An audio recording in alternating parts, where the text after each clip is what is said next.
looks like we're back. Yeah, apologies for the late start today. I was pretty tired. My sleep's been messed up. But I'd like to see if we get a little bit more work done today on this.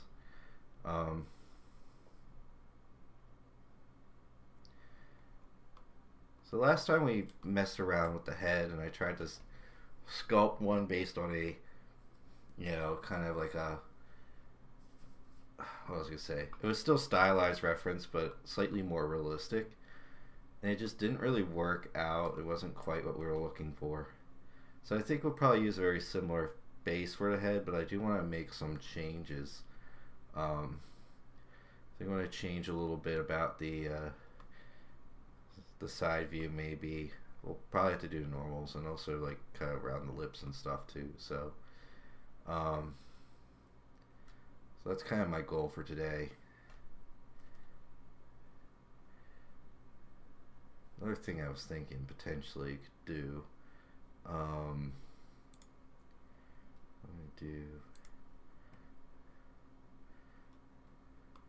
open up a new, I want to, hold on a sec.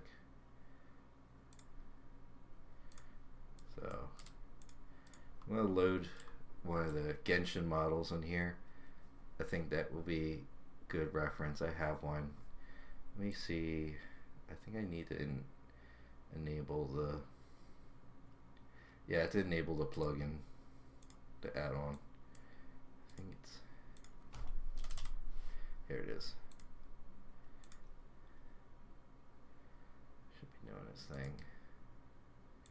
Cool.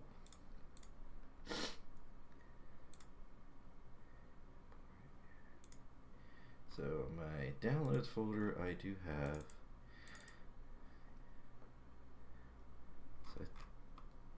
okay, so this is one of the male characters. I guess I sorted it. We could look at him. Should be fine.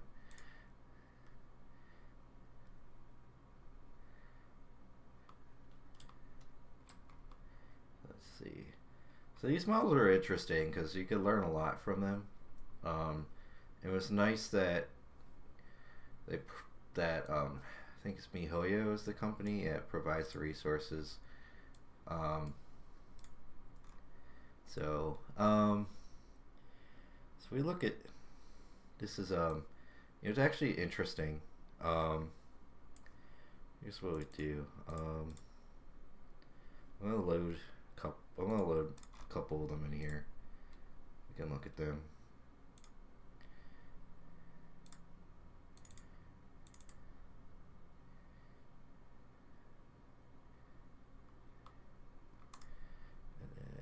For some reason this one did not create a collection, so I'll create a collection. It didn't do the thing. Okay.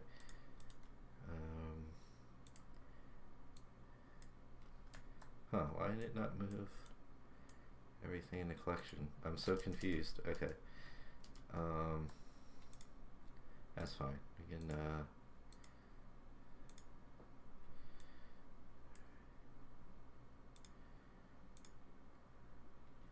let's go ahead.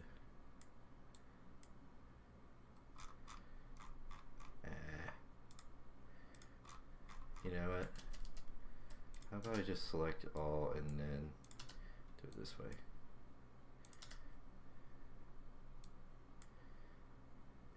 Alright.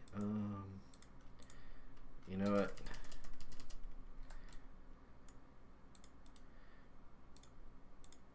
We'll import it into the collection.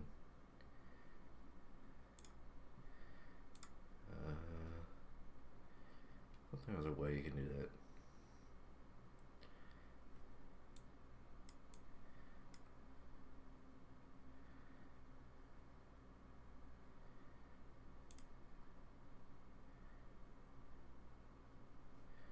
Okay, it went into the collection this time. That's good. I can go. Do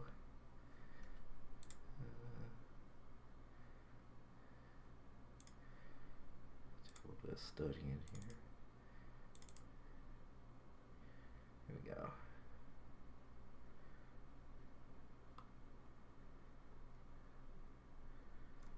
Here we go.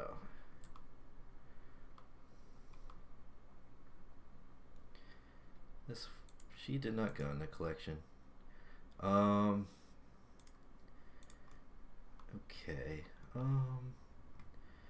See if it'll let me put it in. No, it's gonna have the same problem. Okay. You select a collection and import. Try again.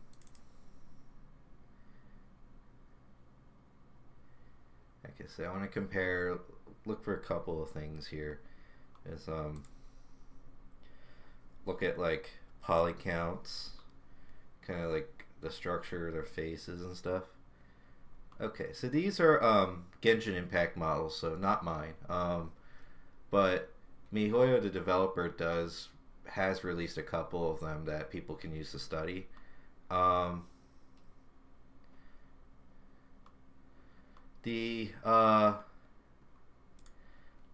So we're gonna just take a look at a couple things here for reference. Just so we can look at them. Yeah, are we doing the model for the Wind Girl? You mean Xena? Not quite yet. I'm not done with Kylo yet. But we could do her or we could do her model on stream at some point, too. So that could be fun. So what I wanted to do mainly with this was just kind of look at the different ones and study them a little bit. Most notably, I wanted to kind of see how their like face structures were. I'm gonna hide all the rigs as well. Whoa, what the hell? What happened here? I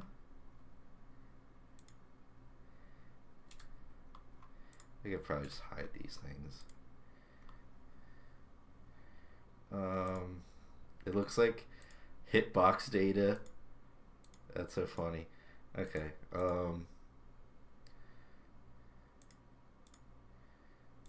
think, yeah, we just kill this. There we go. I don't know what this is. Joints. That's fine. I'm not gonna worry about the rig here. I'm gonna just look at the model itself. Yeah, the same thing happened to him here. Let's put the light out. Joints. And we got that. Solid bones. So I think what those are, they're used for collision detection. They're used for collision detection. So basically, instead of trying to make everything pixel perfect, instead you'll just put a series of shapes on the model, kind of for like, so when things collide with it. It really depends on kind of like the granularity you want with it. For my game, I'm gonna just get away with as little as possible. Right now it's literally just a cylinder collider, because that's all I need, just for the character. But like, you really could get more granular with it. It's just that costs performance, so it's not always necessary, but there's also the aspect too of like jiggle physics and stuff like that too. So like, you don't want your stuff clipping into the character model. Yeah. Hey everyone. Hope everyone's doing well. So yeah, we're just looking at Genshin Impact models, study them a little bit, look at like poly counts and stuff. So I noticed is something interesting. This male character here, his poly count is higher. So let's see. We hide him. We bring this one in. And this one, the poly count's a lot smaller here. Let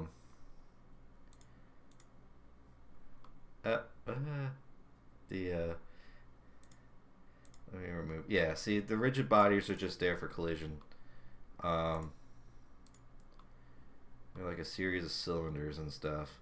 And it looks like for the cape they use like a series of cubes.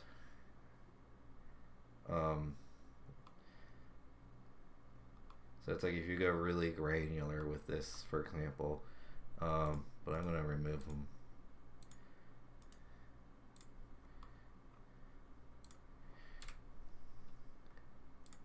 Yeah. The, so like she has 30,000 triangles and 20,000 vertices, whereas like he has a lot less and he has a lot more. So that tells me that like even on a professional level, 3D modelers don't always just say like, okay, I want to get this exact number of polygons. They kind of just do their thing and try to keep it within a ballpark. So you can see like he's 50,000 triangles. If we look at some of the it definitely looks a little bit more dense because kind of in the jacket area. My guess is here they did more because that's where his waist would bend, or kind of like his torso would bend. And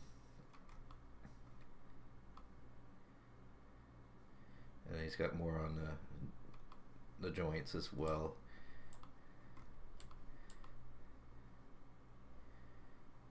Yeah, you can see here, it's a little hard to see with the texture on, but see how little there is on the legs, relatively speaking? See, like there's so much more poly density on the jacket and everything.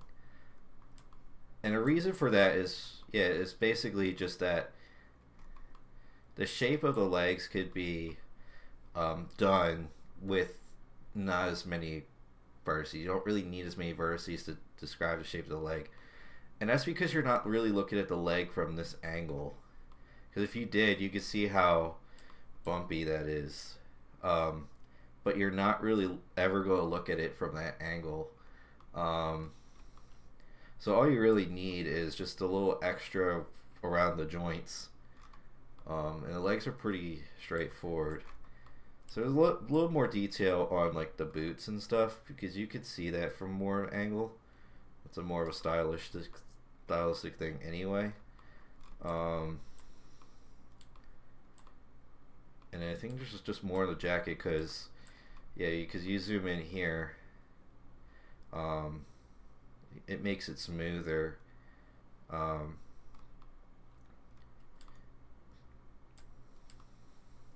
It's also one of those things where it's like, where would a player look? So like, typically around the face, right? And probably like this area. So that would probably be where you would have more polygons and stuff. Yeah. Yeah. So it's something along those lines. Let's see. And then you look at the hands. Actually, I want to remove. Yeah. There we go. You can see a little better. So the hands actually have quite a bit of polygons on them.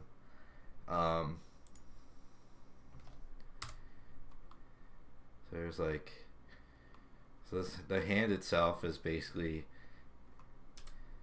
5,000 vertices of its own, right?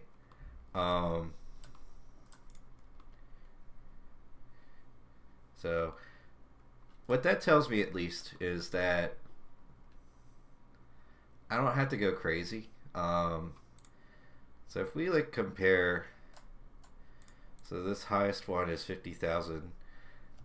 Now, whether you use vertices or triangles as your benchmark, it's more accurate to use triangles because that's what the game engine is going to use. But typically, your triangle count is double that of your vertex count. As you can see here, so like it's a little less. Yeah, honestly, I'm not sure why. I think if you model in all quads, it's closer to double. But like with the Genshin characters, they're all triangulated already. I also don't think these pieces are really connected. See, like, I'm not sure. Yeah, see, like, these are actually, there's actually holes here. That could just be an artifact of, like, the importer into Blender. I don't know. But it wouldn't make sense for it to be disconnected, I would think. Because that would mess up the shading, I would think. So, I'm not exactly sure why that's the case. But, like, these pieces aren't completely connected. That might also lead to a little bit of what we're seeing there. If I did merge by distance, I'll screw up the model a lot, but the count gets a bit closer to double. Yeah.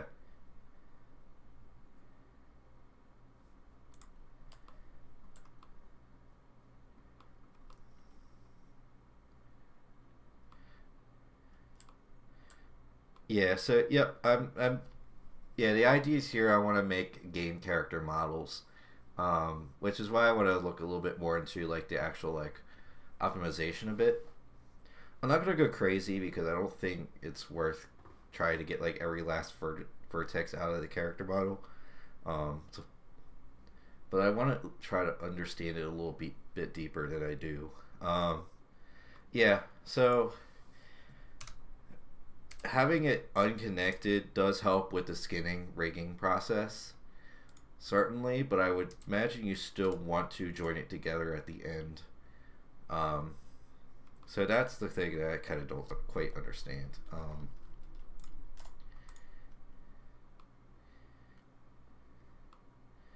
Let's see.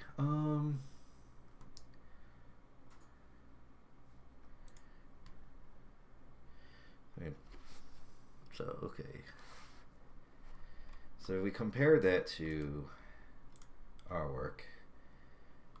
So my character is sitting at 65,000 right now, triangles, which is still fairly high for a game character model, but I think it's also good to know that like the game I'm making, I could get away with a bit higher because it's not going to be like a mobile game or anything like that. I would just say, so I think somewhere around this ballpark is fine because before I made changes here, it was closer to 100,000 triangles, so I want to keep it a bit lower than that. Because another thing to note too is if I do the outline, that's going to double the poly count as well. So I want to be somewhat mindful of the optimization, but I don't think I want to go too crazy because the character design is subject to change over time anyway. I think it's kind of more just about studying it at this point. Genshin use LODs. I have no idea. My guess is they do. Probably leveraging whatever Unity has. My game's going to be in Godot, and Godot does have a automatic LOD mechanism that I'm going to leverage as well. What kind of changes did I make? Yeah, that's a good question. Let me open up.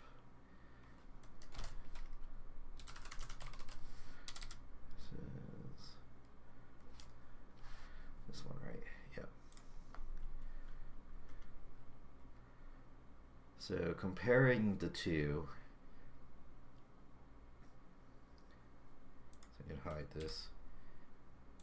So there's some minor design changes. Also, this is not. Hold on. Where? Go back to object mode. Hold on. Here we go. So some minor design changes, but not much. By the way, this skirt's supposed to be white. just so you can see a little better. Um, some some subtle proportional changes. So you can see some subtle proportional changes. I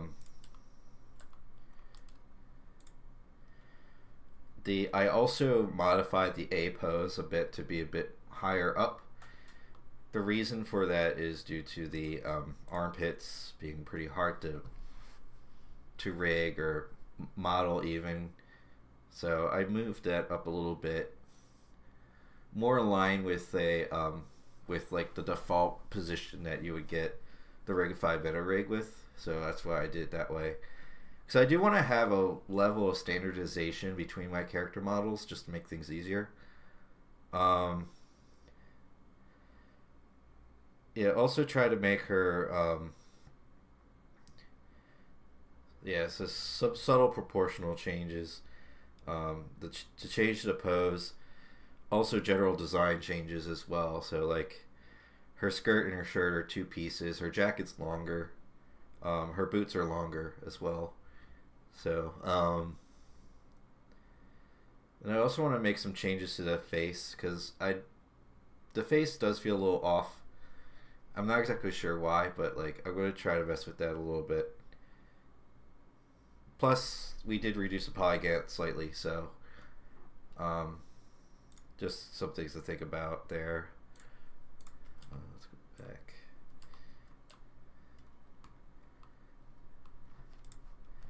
So, where are we?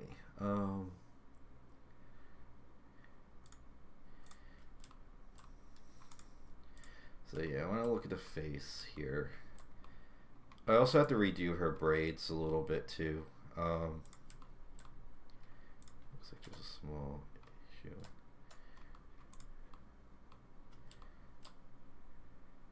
So I think the main issue with the face is actually like her lips. It's just a little awkward. The shade on the nose is fine, I guess. Also, I don't exactly like the way the bridge on her head is. And I feel like the position of the eyes is a little weird too. I'm not quite sure exactly how to fix it though. So a couple of things to think about. So what I'm going to do, let's just isolate the head here.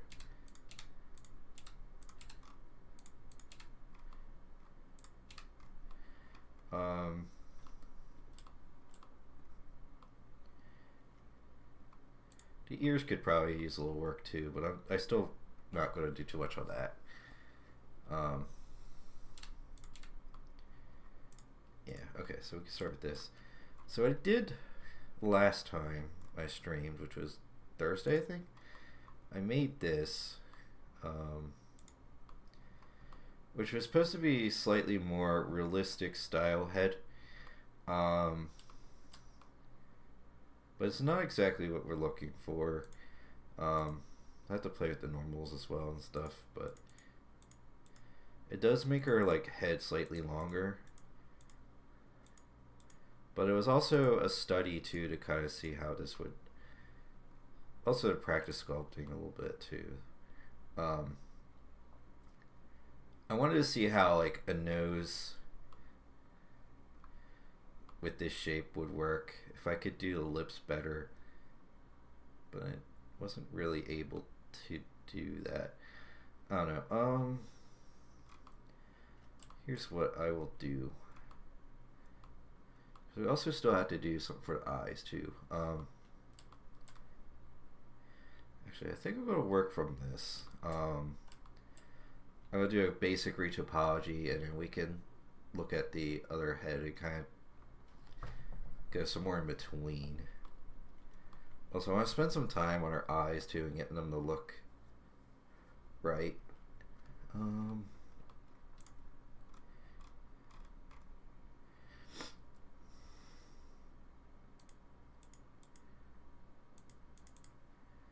actually just going to do this.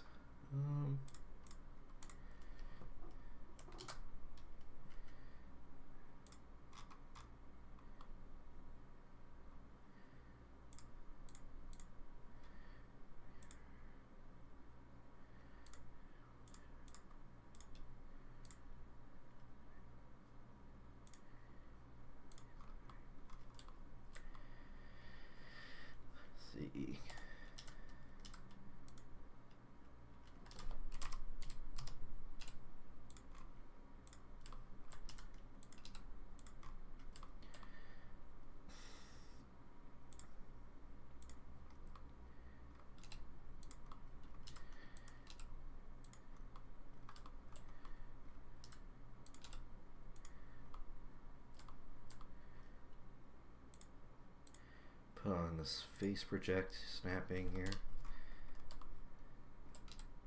Let's also clip these together. Okay, I think do a very basic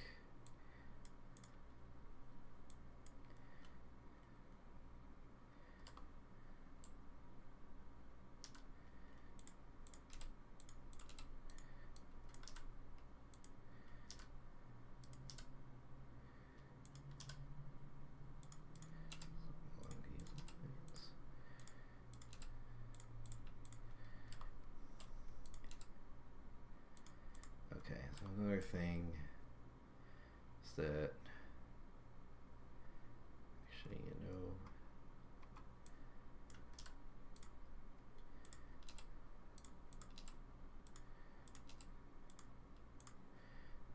let me turn this off here.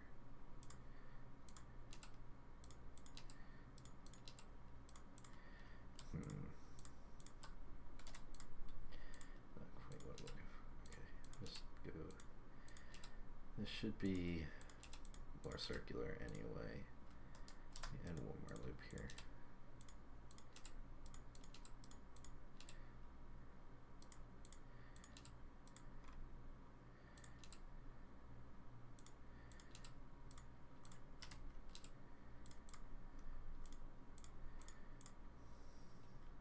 Yeah, I'll get a drink real quick.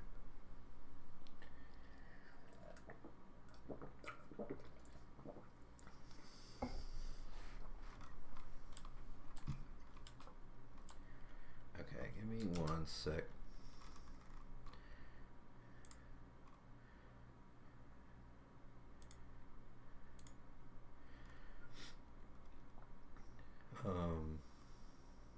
So I have this reference here.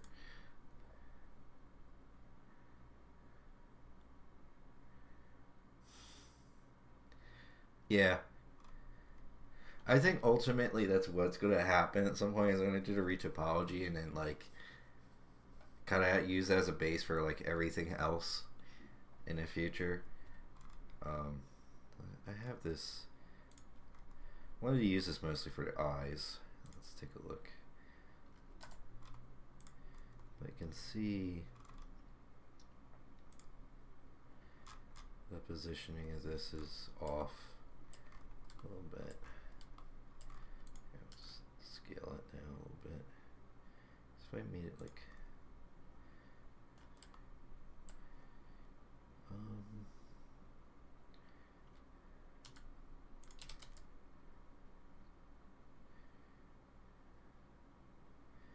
just kind of thinking about this a little as far as like the eyes go, right? This nose is a little bit larger too, and this doesn't have to be perfect, just kind of want to have an idea where the eyes will be.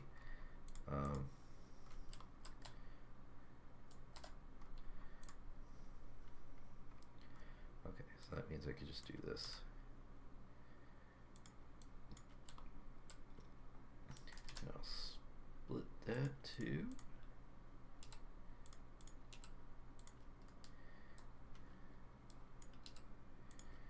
We'll do it like this.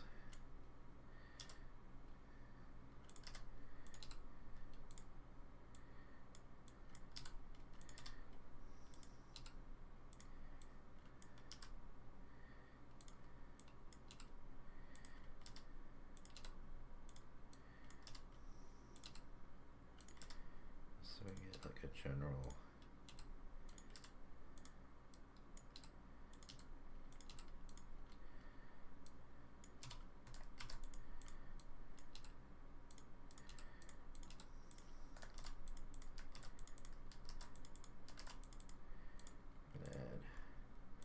I want to try to get a similar shape, so we'll ignore the eyelashes here for now.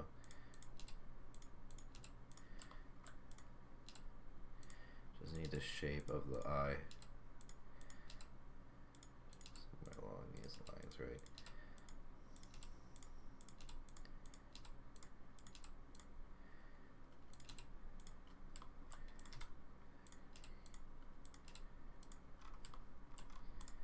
So,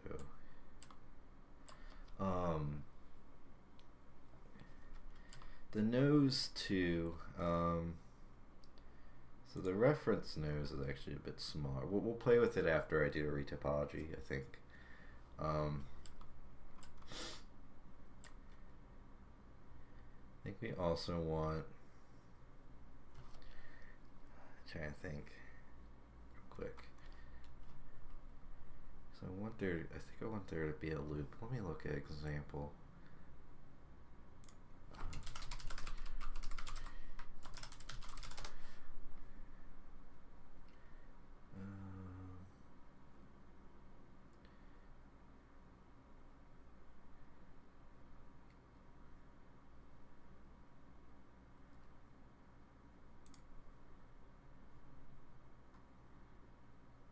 Yeah, because if you look at like examples of face topology, you're going to get different results.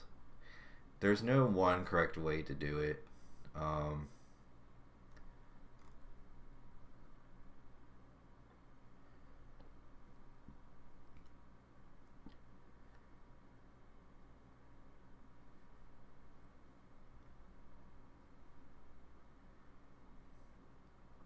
Think of an example.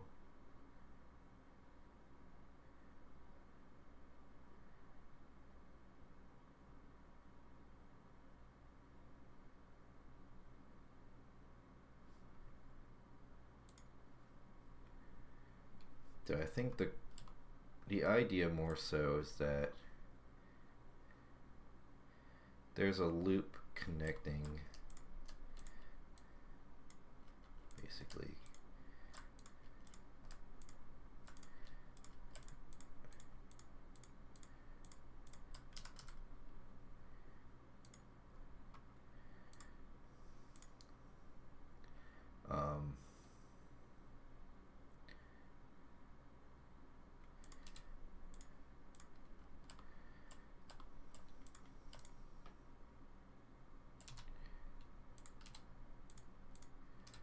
actually I'll do one of these.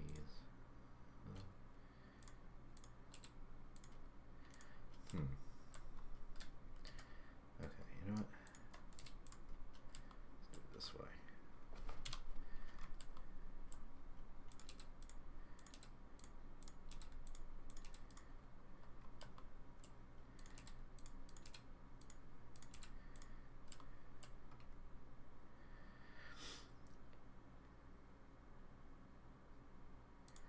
So basically we want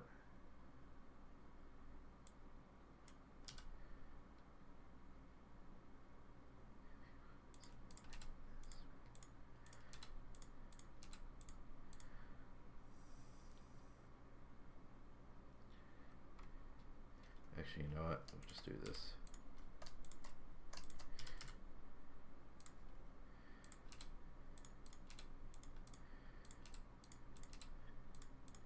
I'll just try to visualize this properly. That's the hard part. Yes, like these two connect perfectly fine. I want to bridge.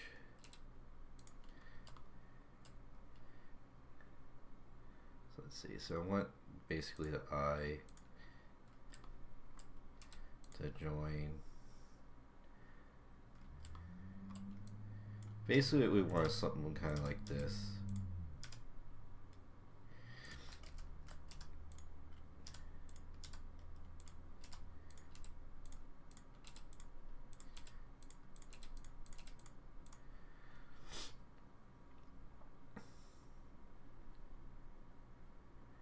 So it seems like the nose itself, it doesn't really matter if I make like a looper here, but I can. Let's see.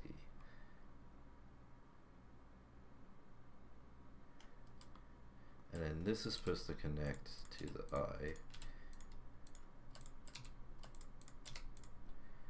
Somewhere around here, right? And then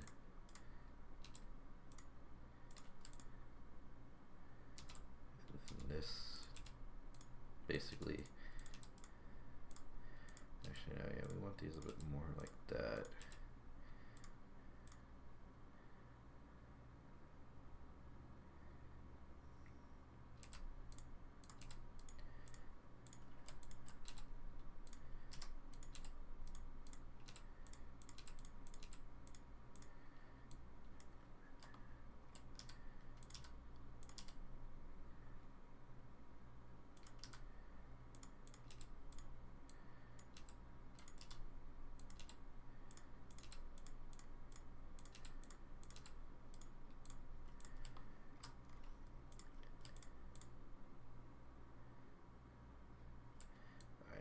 watch these.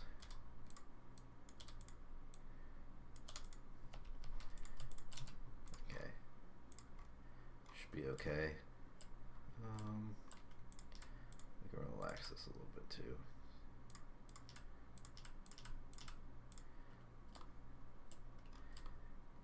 And then you just have to do the loop around the mouth, which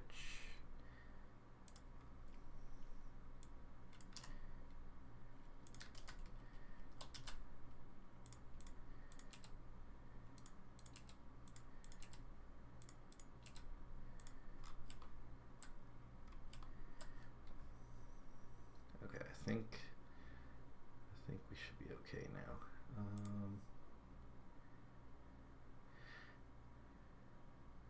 Yeah. Yeah, there are general rules. I think that's the idea, but there is no correct topology per se. But general rule of thumbs basically is like you want to have loops around the forms that will deform. So like the eyes, the nose, the mouth, that type of stuff. So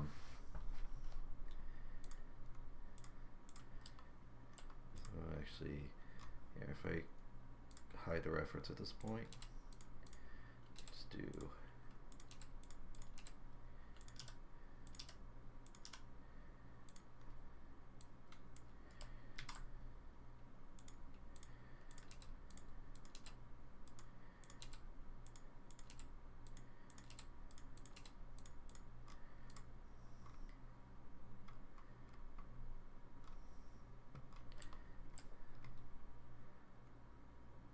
have I tried using the poly build tool? I have. It's fine. It's just that I've gotten comfortable enough with just like using keyboard shortcuts and stuff that like I'm not particularly worried about it. But it is a perfectly fine tool.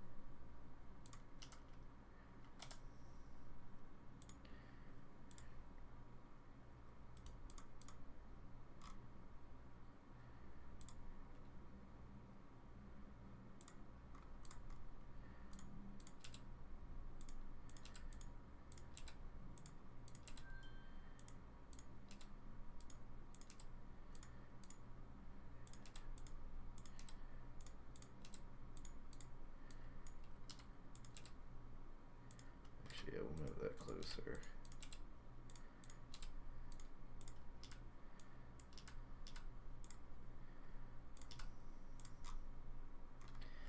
And then there's also just the aspect of okay, I gotta connect everything now.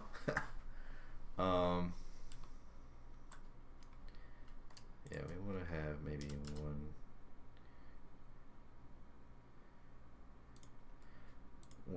or two more of these loops.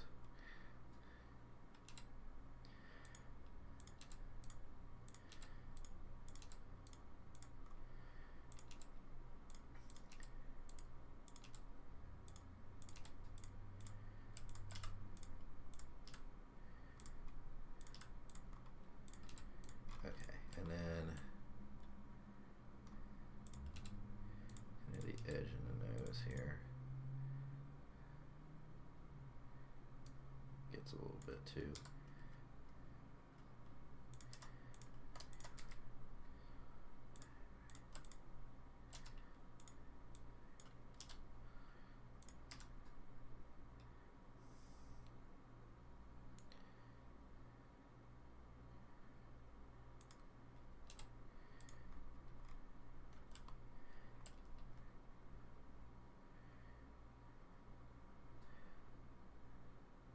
Okay, no, this doesn't have to connect any special way. We're already kind of doing that, so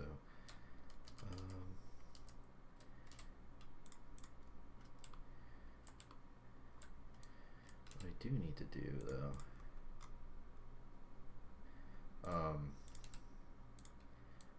to connect basically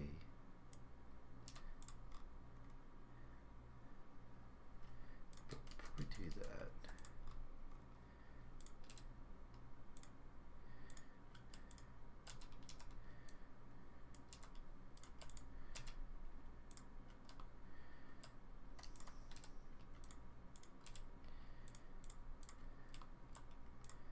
See, like, this is kind of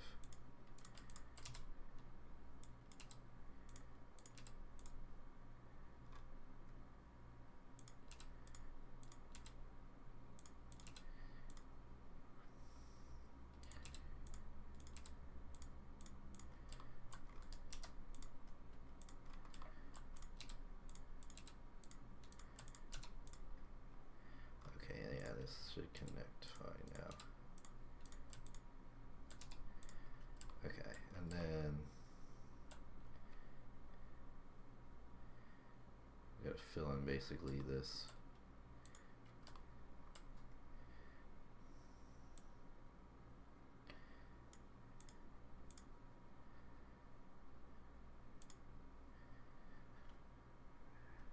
I think we want to connect it basically from here.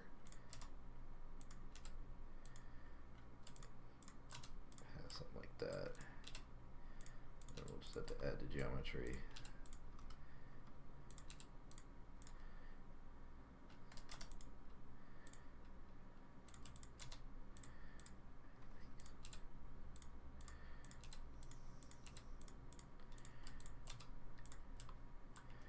Okay, and then yeah, there's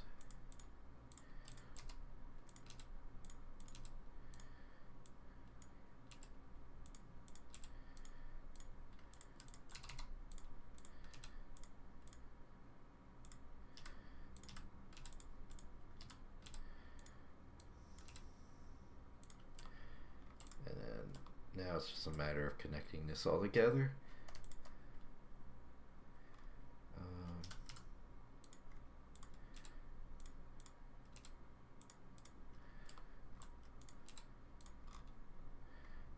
Maybe not that way.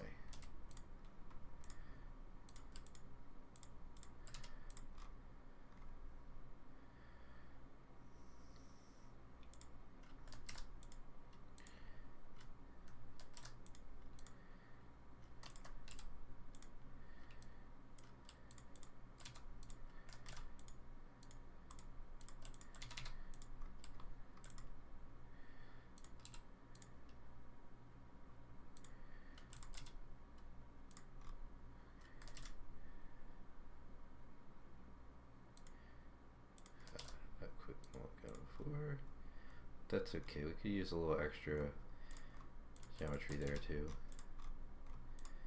Okay. Let's go a little bit more around the nose itself, so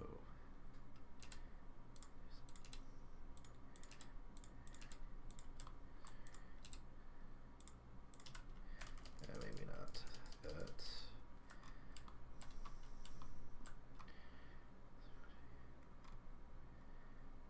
What I want to do, what I'm going to do is basically just add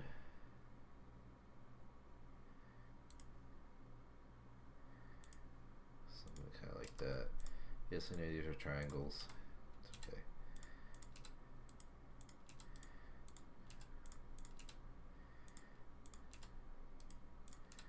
Just work with it.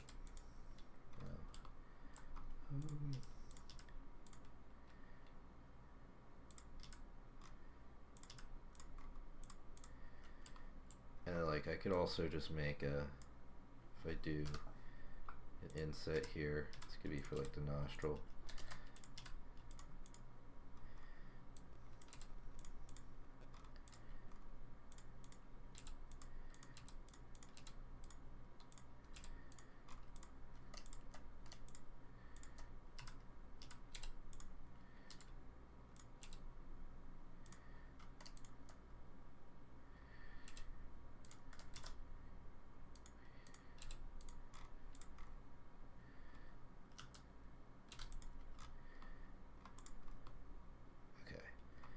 This also means I can do that. Okay. So we get this face mask here.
dissolve this one.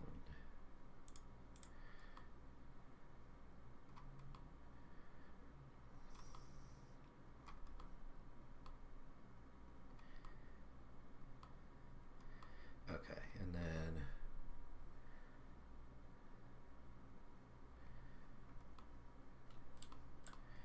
I'm going to have to add basically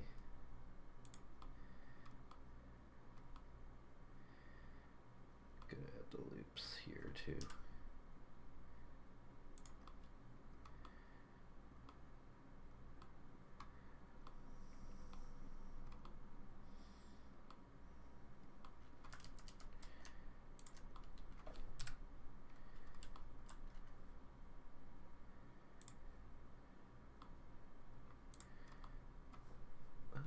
Hold on, okay.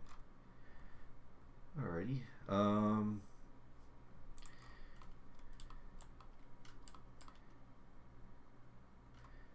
Add one more here. Okay, so I want this to here. There we go. Extrude this to face nearest on this one.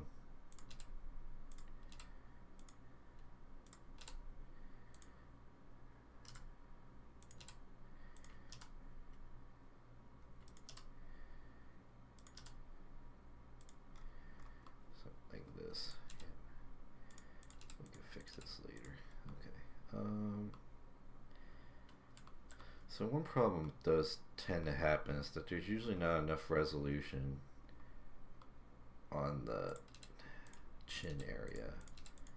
Let's see if I can do a little bit there.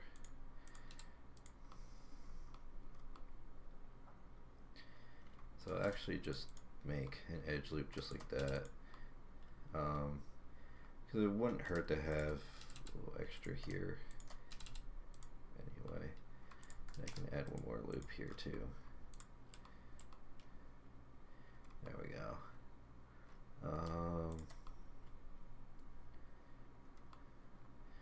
Okay, so now I can do this.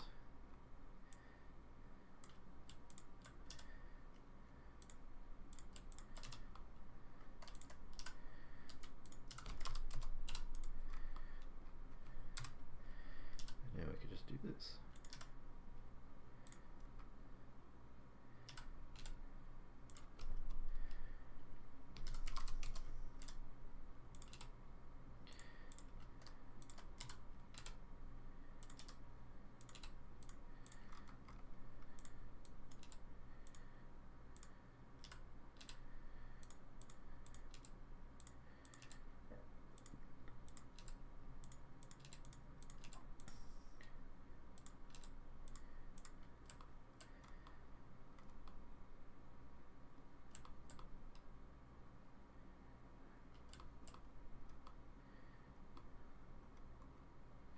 Okay, cool. Okay, I could see that this needs a little bit more here. Okay.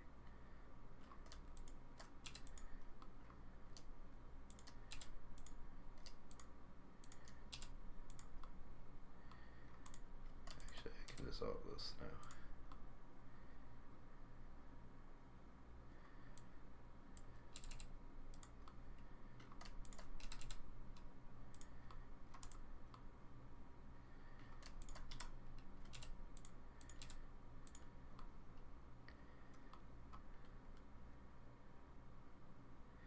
Do you think someone who is terrible at drawing can get into 3D modeling? Yes, actually. I do think there is a lot you can do in 3D modeling even if you're not particularly good at drawing. And the reason for that is because 3D modeling is also a lot more technical.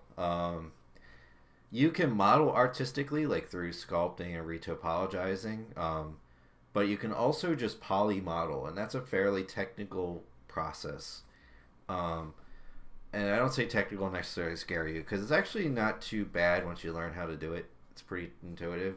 But the idea is that, you know, even if you're not particularly good at like drawing, or you don't really have an artistic sense really developed yet, you can still build things just by kind of moving vertices around and extruding and stuff like that, and it can help too. Personally, what I like to do is I like to use 3D and 2D hand in hand. Um, so like the idea there is that I can like build a 3D model, and then I can use my 3D model to help pose for drawings and stuff like that. Or I can just go into 2D and maybe draw something like this face, for example, and try to get it to look the way I want it to look, and then translate it to 3D. So I think one of the best things you can do actually is if you leverage 3D modeling, it can help you in a sense with your designs too. So if it's easier to visualize like a 3D model, for example, then I'd say just you could certainly do a lot with that.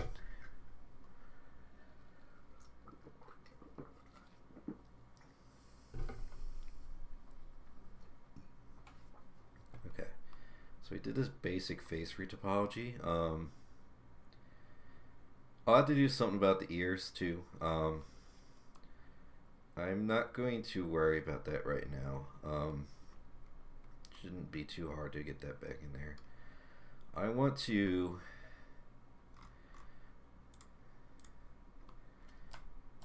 take this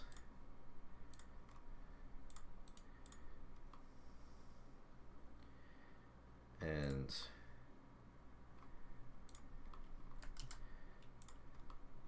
look at it here.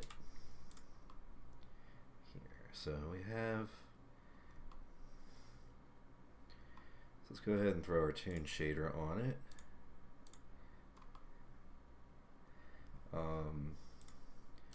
Just get a quick UV edit. Just do that. Oh yeah, also, yeah. So like this is what that mask would look like. Let's go ahead and take a look at how this with the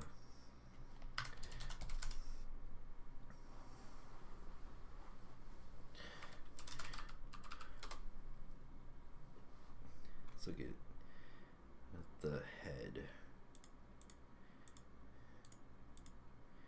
Okay, so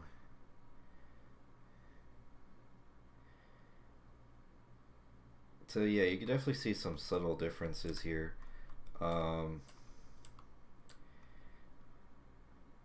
Definitely more of a ridge on the head here. And then I also didn't, make the inside of the mouth. But if I were to do that, you can kind of see it.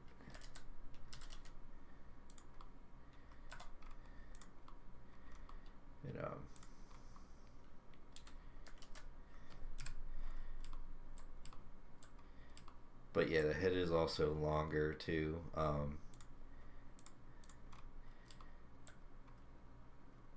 there's also the ridge around the nose and stuff like that. So actually I could get rid of this top one. Actually no, let's do this.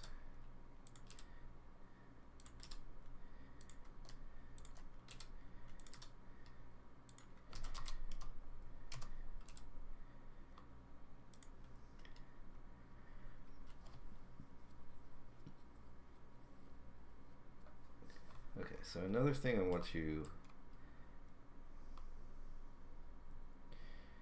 look at too is the position of the eye from like the side view, for example.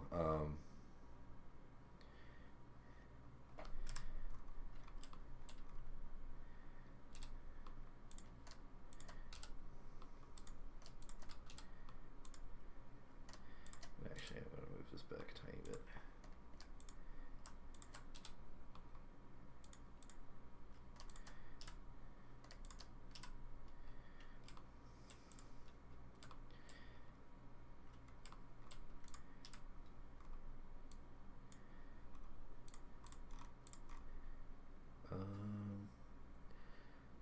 I'll give it a try and see how it goes. Yep, no problem. Is this the new one, the new face? Yeah. Um, Comparing it to the old one. So let's say, just for giggles, I did put the eyes back in. Okay, yeah, because there's no white in the eye, so you can't really see it. We're gonna fix the shading on the normals anyway, but I think the nose shading looks pretty decent here.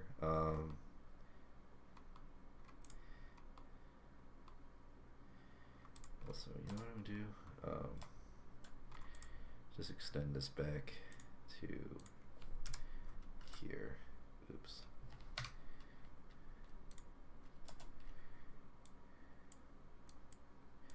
Okay. So we're gonna make the neck too.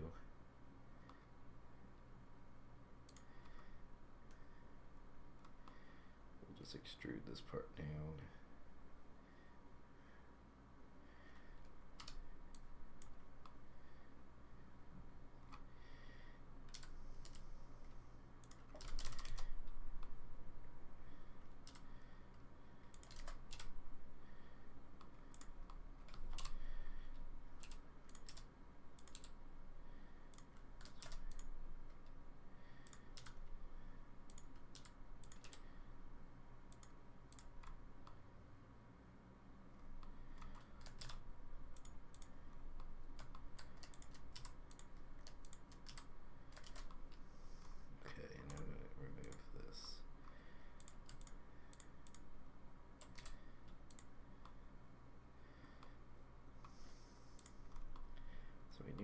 Now have a neck.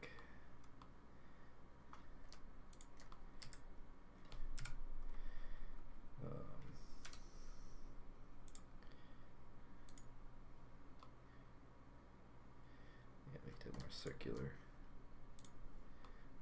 There we go.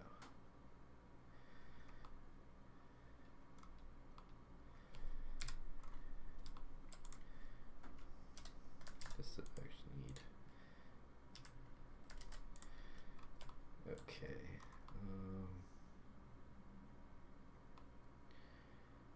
Actually, I'll have to probably fix that part. This will do for now.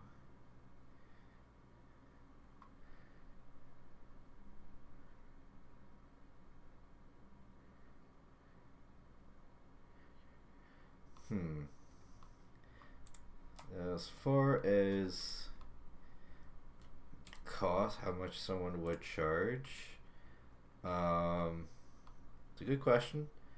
Let me just bring everything back here so you can see it.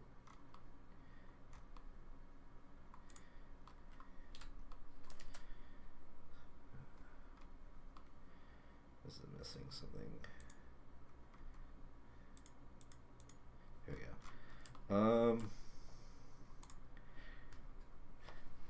Now, typically, people who do make models for a living will definitely be able to optimize it more and stuff like that. I think it depends. Like, I know, like, you can go on Sketchfab and you can buy a model for like $15. Like, it really depends. Sometimes they go up for like 100. But if you have someone make it for you, it would probably cost more just because you're also paying for the labor and that stuff. That being said, if you were to go on Fiverr and look up someone doing that, you might find you could get it done fairly cheaply. It's just I don't know. I just always feel so bad going on some like Fiverr or something because the people charge so little there, and it's like I don't know how people can make a living.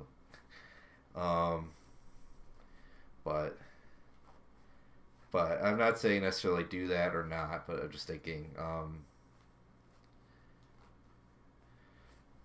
I think it'd be better to think of it in terms of like, how many hours of work and what would someone's hourly rate be. I'm not too familiar with like a 3D modeler's hourly rate, but let's just say they do like gotta be somewhat higher than like a an average wage. Just so let's say somewhere, let's say like 30 or 40 um, dollars an hour, right? U.S. dollars. So I mean, I've spent a long time on this, but I think somebody who does 3D modeling consistently could still produce something fairly fast because they could just take like from other models. They're also faster and just more practiced at it. Yeah. Um, yeah. I was just thinking. So yeah. So if say I'd say if somebody spent like I think 20 hours would be a reasonable estimate for how long it would take to make a model. And if you do 48-hour, that's going to be what, like $800, which is a lot of money for an indie just wanting to do the work. But I don't imagine that has to, be the only way. People can get models. I'm just trying to think. I think typically what you would do, and it depends on kind of how you want to operate the business of making your game. Because sometimes you make contracts that revolve around like getting funding from a publisher or or crowdfunding or something like that. And if you're able to find someone who you could trust and partner with as far as like 3D modeling goes, you can write in a contract that they will get a share of that income from your game, or you could build it into the budget that you would propose to a publisher or something along those lines.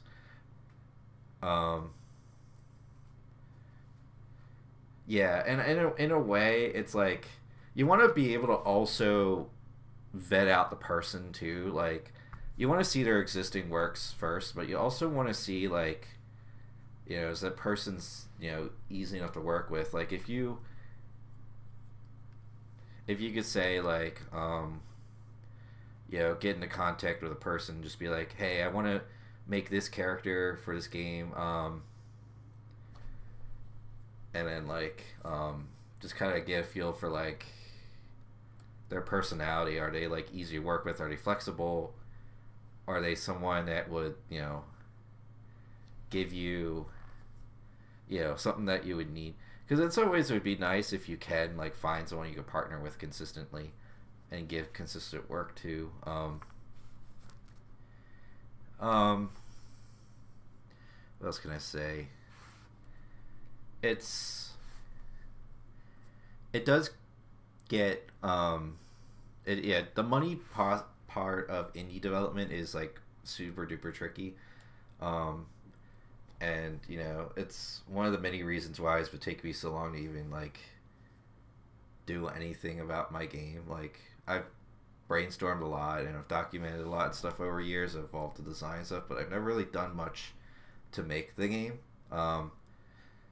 Also trying to figure out the logistics of how like I want to structure my life as well. I looked into doing stuff like publishers or crowdfunding, but like I kind of realized that I don't particularly want to operate like a full-time shop as much as I just want to make a specific game. So like for me, it's kind of like going back to the model of like day job plus working on a game, but trying to get a little more flexibility into my schedule to work on the game. It goes from person to person, because some people are happy with making games their entire life and that's just what they want to do. Or if you get really lucky and you have a big hit, a smash hit, you might find yourself making a sequel or something too. So it's you never know.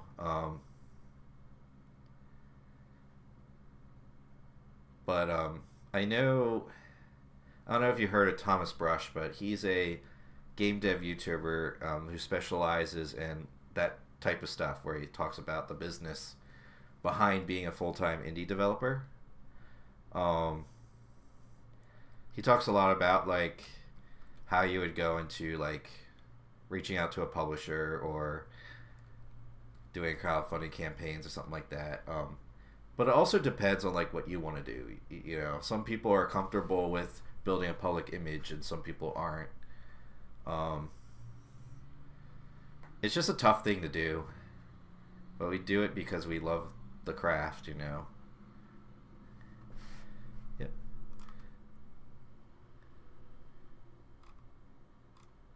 Yeah, it's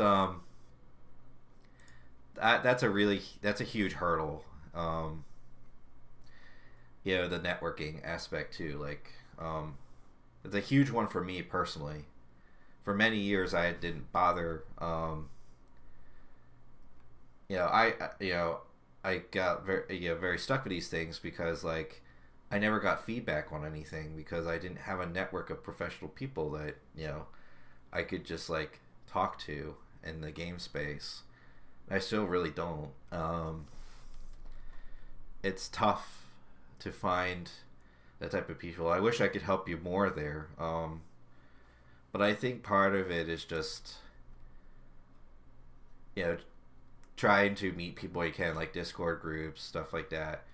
But there's also, the internet's, the risk of being on the internet too is one of those things that some people just aren't comfortable with as well. Like, dude, like, it took me a long time to come back to YouTube, so I do stuff as, this stuff publicly now, but it's something that made me very nervous for a really long time, but it does help in the sense that it makes me feel more comfortable with sharing my work. And eventually, as my channel grows and I get to meet more people, I might, find myself meeting people who are experienced, much more experienced at the craft than I am and can help me. So, like, there is the benefit of that, of course. It's, but there's many different ways you go about it. Like, for me, like, I just spent many years just trying to learn stuff on my own, and I just took my time with it. I took some time to learn Blender, when it became feasible to do so. I used to draw as a kid. I'm not a professional artist or anything. Like, I'm not nowhere even near, like, I would say good, but I used to draw as a kid too and stuff like that. So, like, I did some of that stuff, and then of course I do programming at my day job. So, like, I know how to code. So it's, for many years I've been kind of working on building some of the skills to get me at least into the art of making a game. But what holds me back now more than anything is really just like being able to share my work and get feedback on it and try to learn that way, because there's only so much you can realize on your own, like the mistakes you make and stuff. Sometimes it just helps to have other people look at your work. So it's so I think that's a big hurdle for me, was also just kind of becoming more public with my stuff. Um, and the way I chose to do that was to make tutorials and like short form content that taught things that I learned in the process, because that's something I enjoy doing. I enjoy teaching about things that I learn. People find different ways to do it. Sometimes they do devlogs, or sometimes they just game jams, stuff like that too. So, like, for me, next steps really is just trying to get more involved in the game dev community. Personally, like, I never did a game jam, but I'm long overdue to do a game jam. Like, I think if I could do that, that would be amazing. So stuff to look into, like going to more conventions. I went to PAX last year, which is not really a game developer conference, but it was a gaming conference, and it was a lot of fun. So it's trying to get myself out there is a big hurdle. And there's also the health aspects too. Like, I used to be able to do this stuff like hours on end, but as I've gotten older, I've developed sleep apnea and other types of issues mental issues that have made it extremely hard for me to even focus on anything. Um, so the last 2 years I've been fighting that, and I'm still working on things I can do to move forward a little bit. So I think getting older makes it a bit of a struggle too.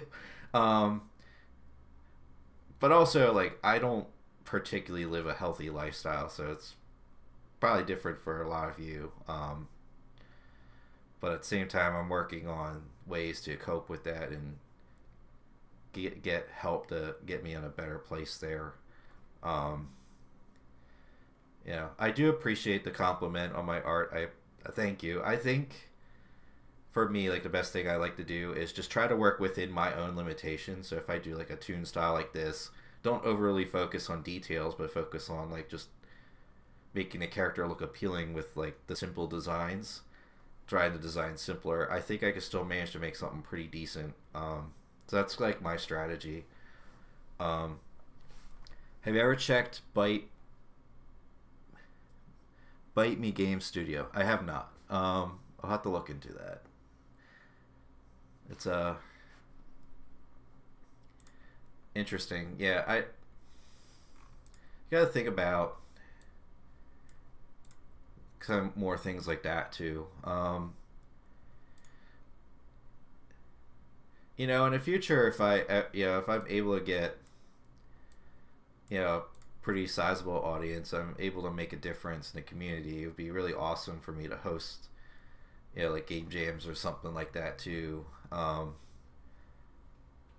know, like, kind of where I live, game development is not a very big thing. Living in the eastern United States, it's not quite as big over here as it would be in the western side. So it would be kind of cool to see if I could start something up locally too. But I'm not at that stage yet. I also just not prepared. So stuff to think about. Anyway, so thinking about the head. So I want to do something here. Part of the reason why I brought up, where did I put, here it is.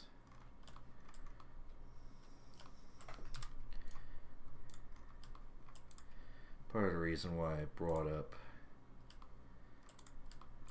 the Genshin impact models. So take a look and kind of like how their eyes are positioned.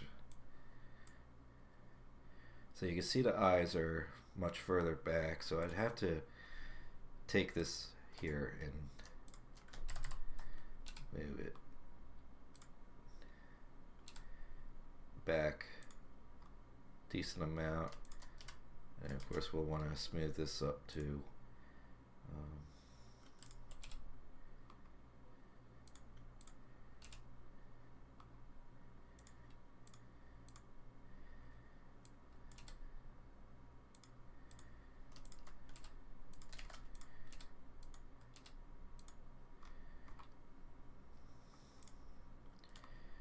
I also think I gotta mess with this neck here. It's messed up. Just delete this. Oops.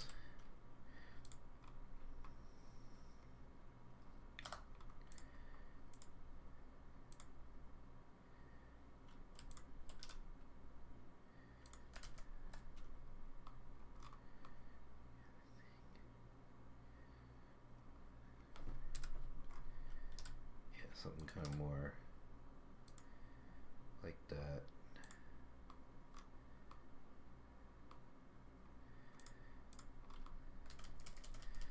I'll just go back to doing it. Maybe I'll just use the knife tool.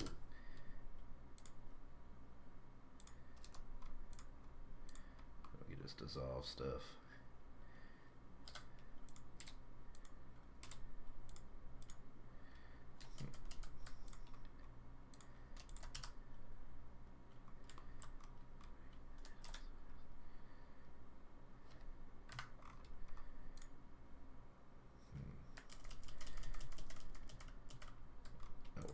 Later.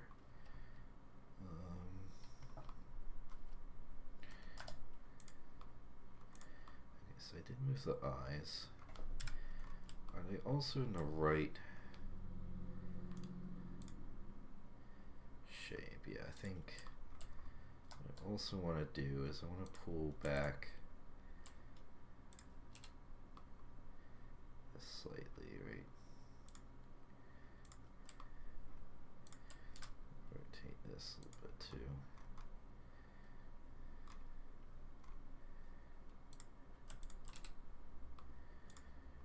Get the shape on the side looking correct. So like, not necessarily not necessarily follow this exactly, but yeah, if it's like a bit more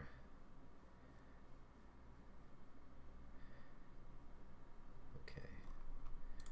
So if we pulled this a little bit, I think that's also just probably a difference in style. Oops.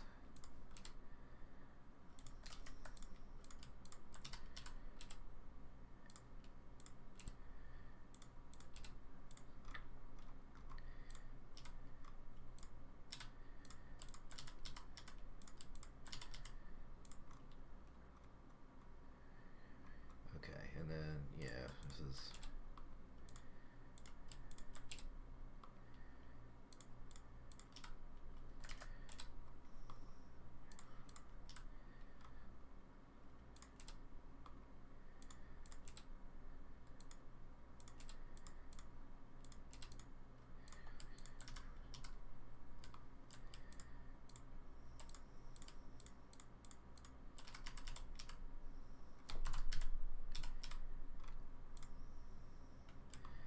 okay, yeah, we did something.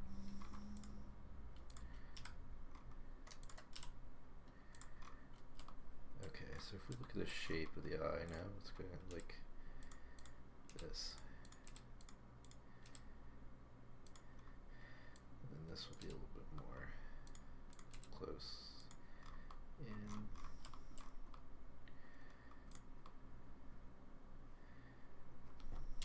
How does it look according to the reference? I'm going to move this a little bit.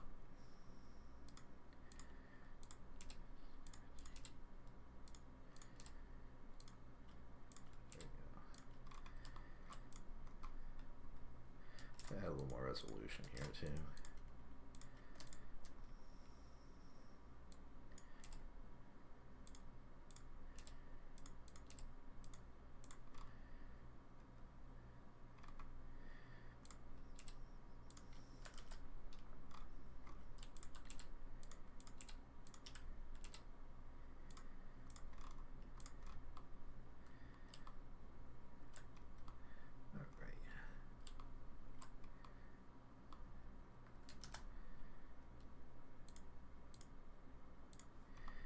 Okay, so then another thing I'm going to do is let's look at the reference again. I'm going to make the nose a bit smaller.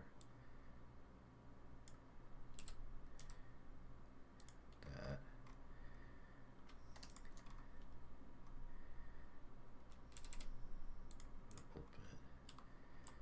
Yeah, it's not exact same position. That's okay though. We can move the mouth too.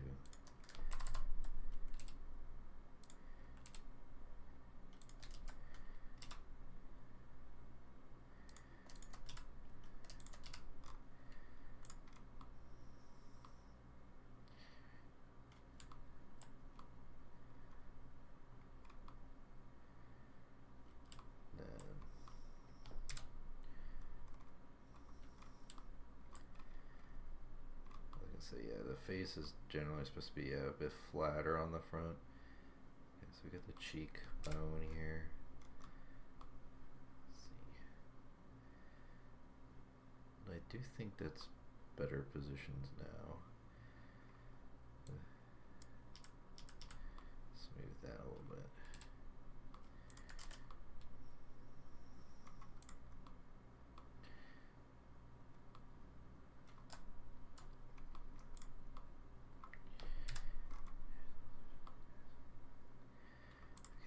Are kind of indented. Is it?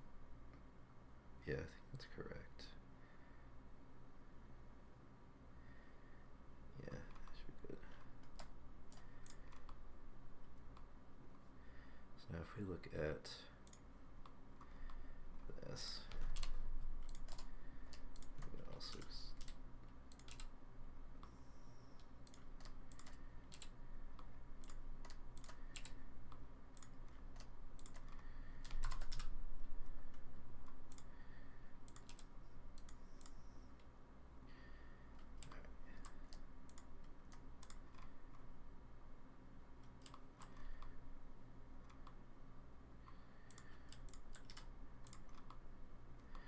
so now let's fix the back of the head here.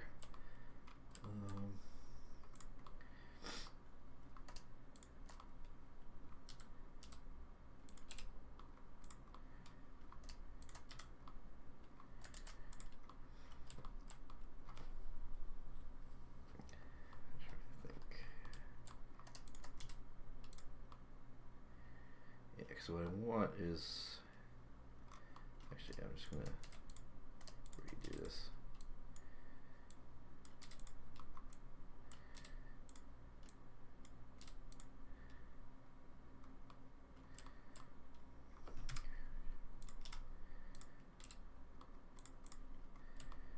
Okay. How's the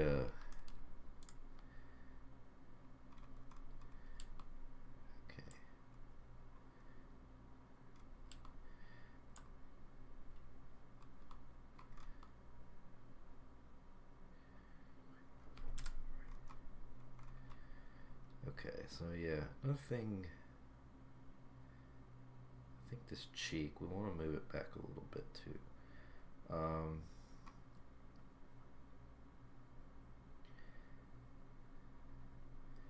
do that.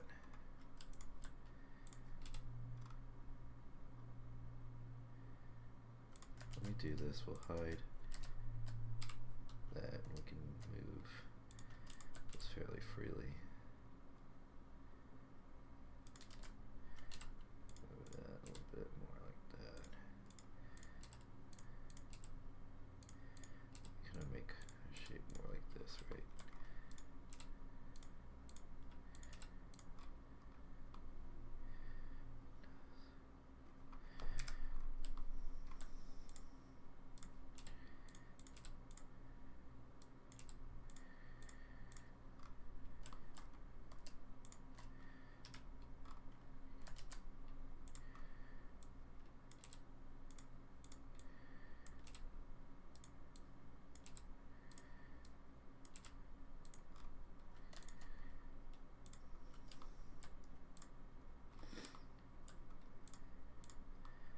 This part here also needs to be a little smoothed out a little bit.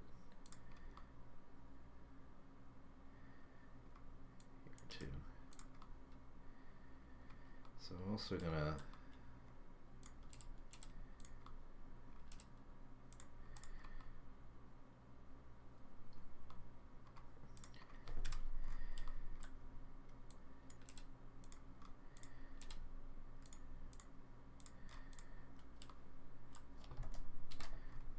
back here. Smooth that out a little bit.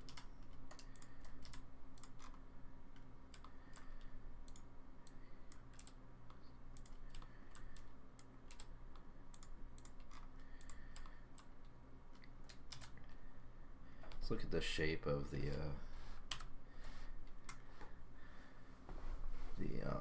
neck here as well. So I mean the chin. So yeah, it's going to be, doesn't have to be quite as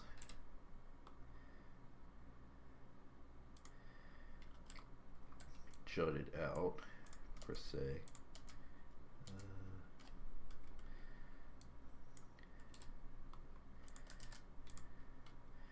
But I think we do want to raise that. Make it a little bit easier to see.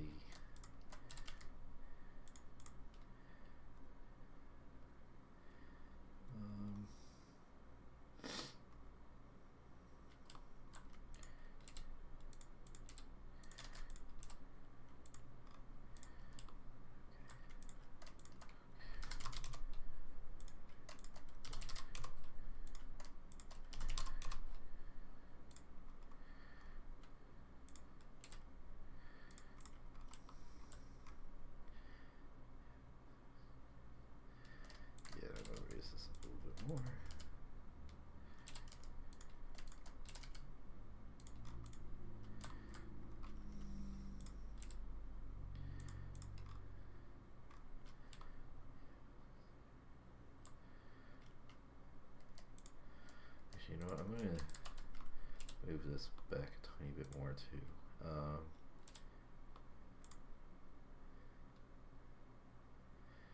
And then maybe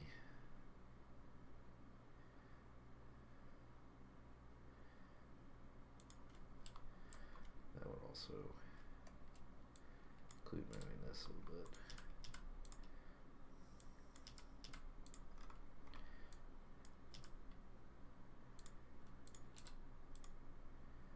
All right.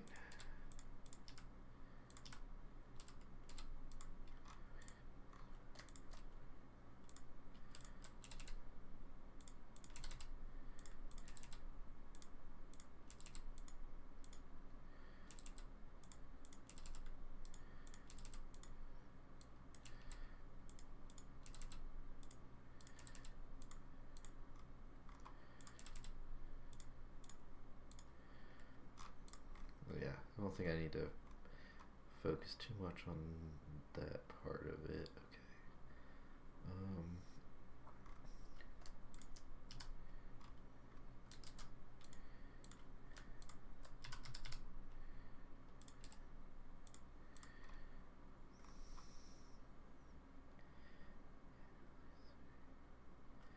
Just thinking.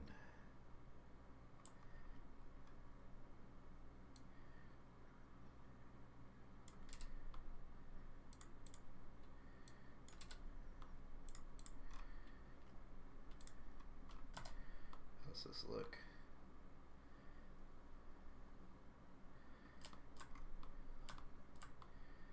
Yeah, I'll have to mess with the lips. That's okay though.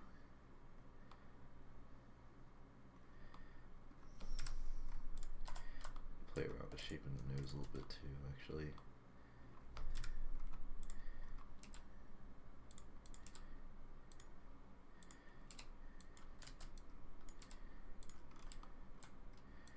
Make the nose actually kind of point up a little bit.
flow should be a bit different.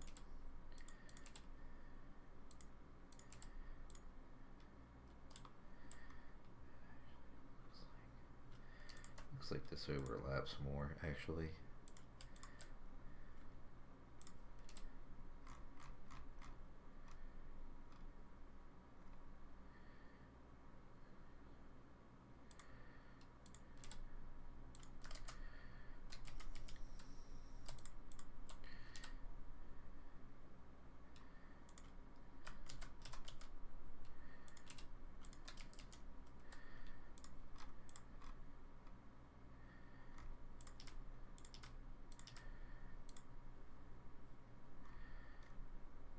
I think what they do is this.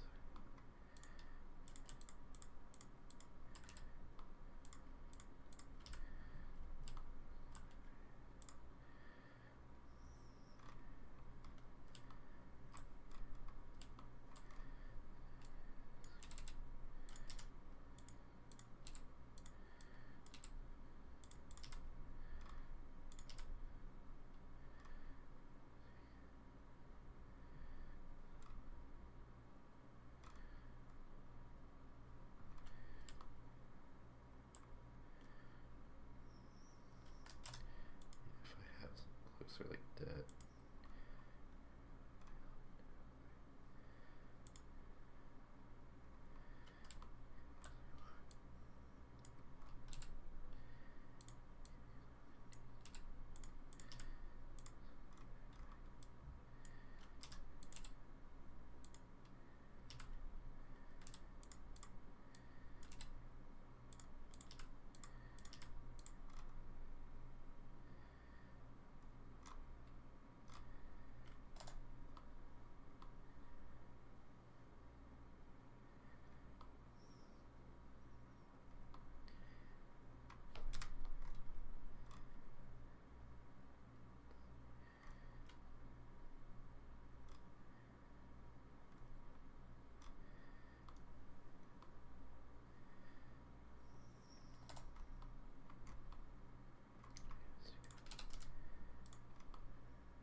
So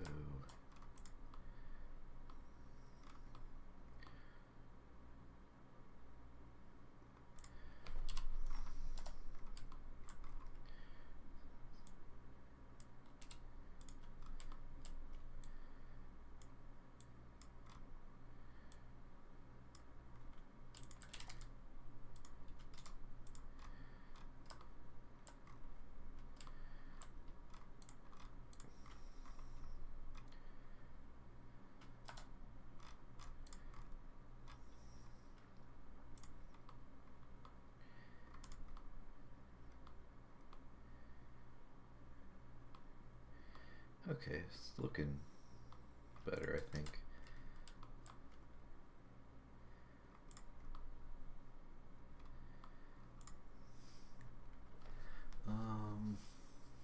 What time is it?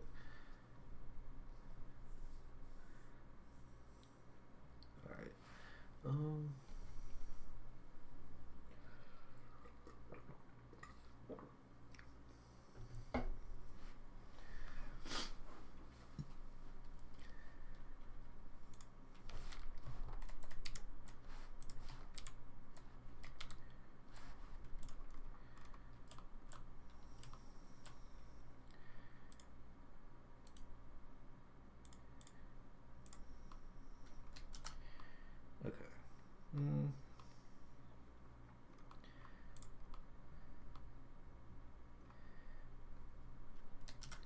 just to test something here, let's go ahead and do the data transfer.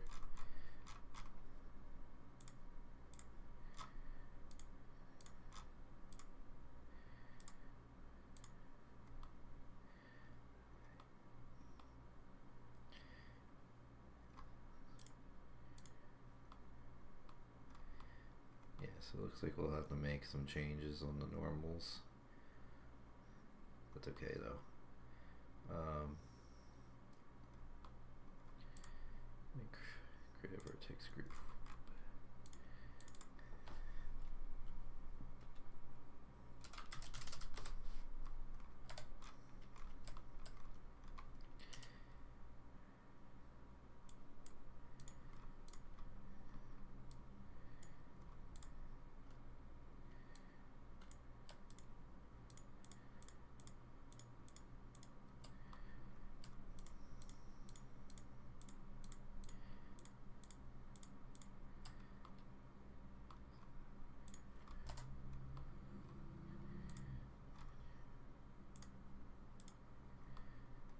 Okay, doesn't look too terrible.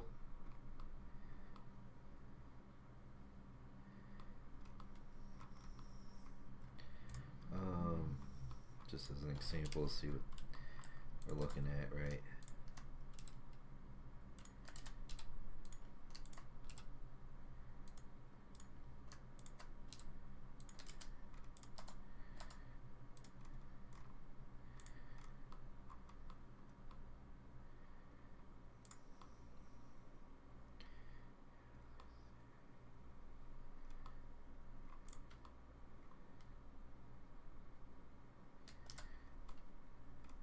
Let's go ahead and make the sockets.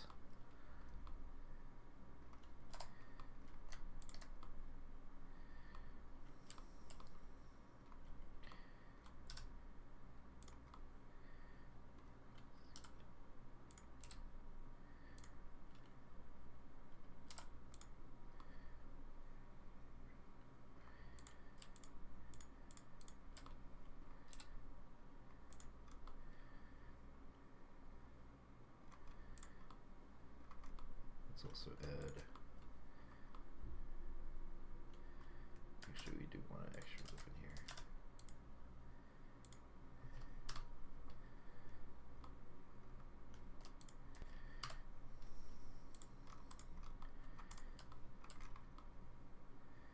That for the mouth.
this looks with the facial features on it.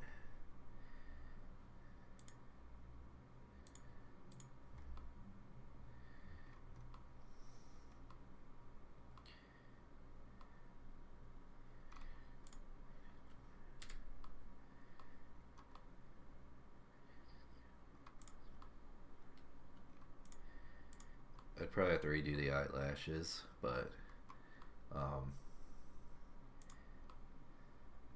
the eyes and the eyebrows should be fine.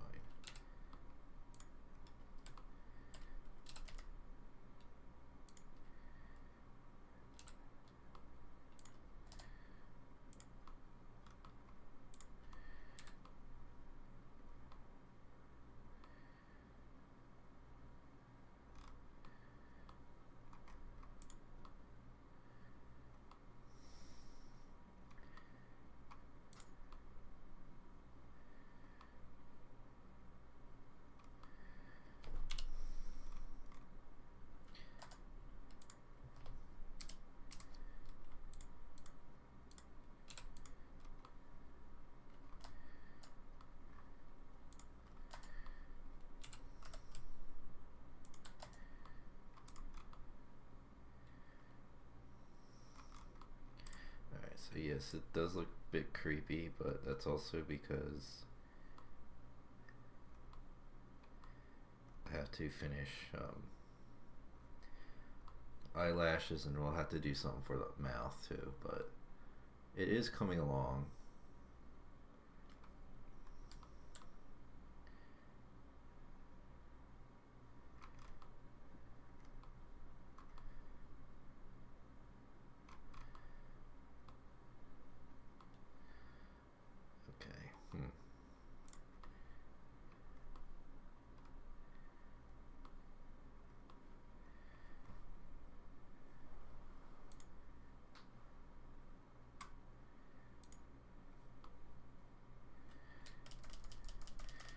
Let me move these back to where they were.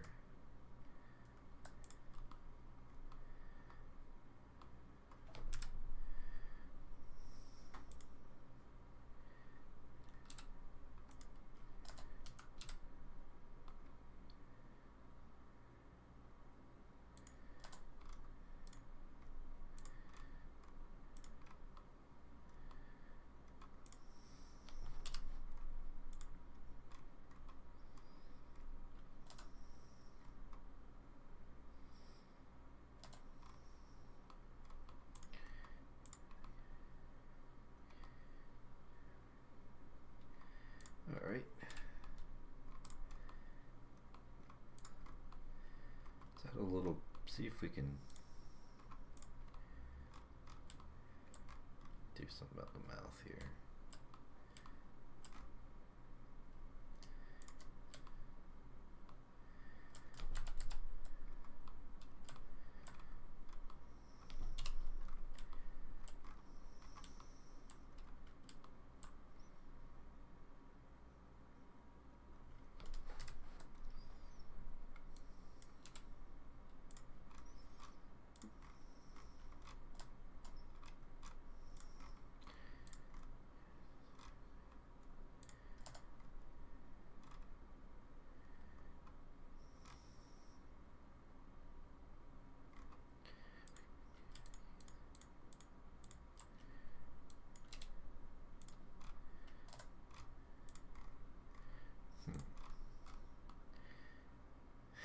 It does look funny, doesn't it?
So it does need some work still, but it's coming along.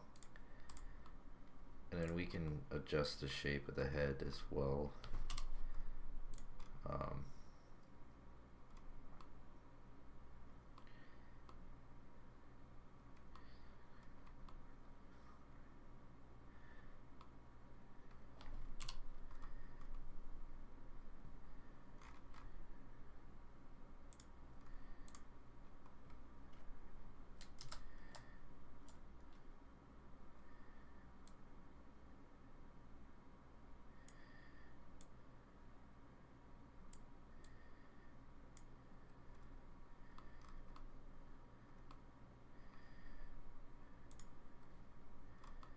That's a little better.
Yeah, it still looks a bit off on the side. Maybe it's something to do here with the lip. Oops.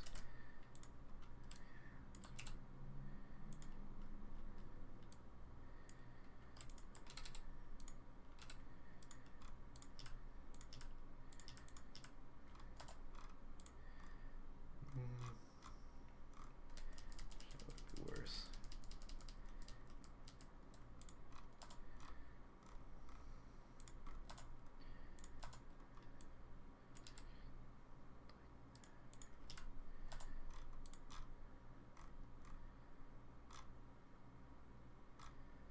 I think the shading doesn't help here either.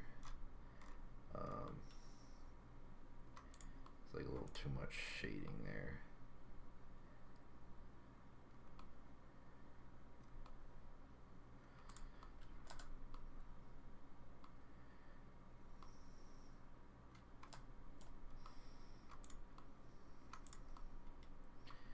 Let's look at something.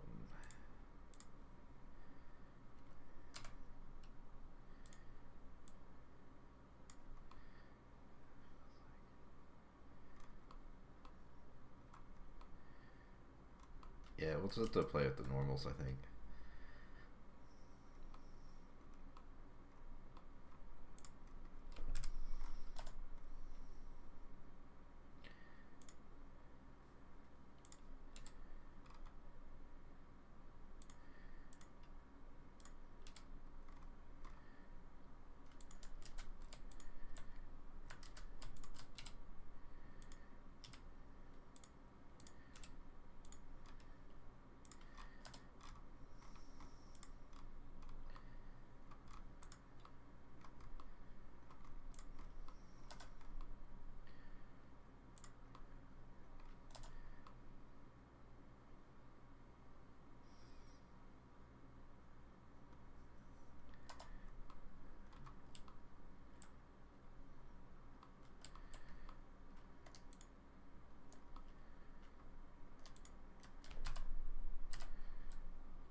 it looks alright from the front, but it's gonna do some work on the side here.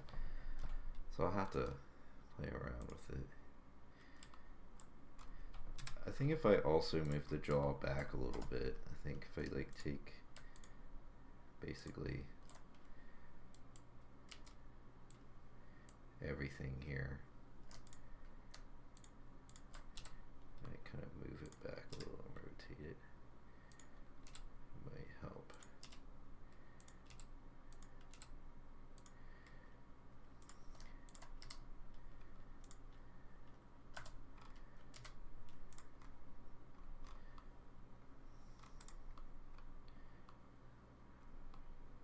Maybe not.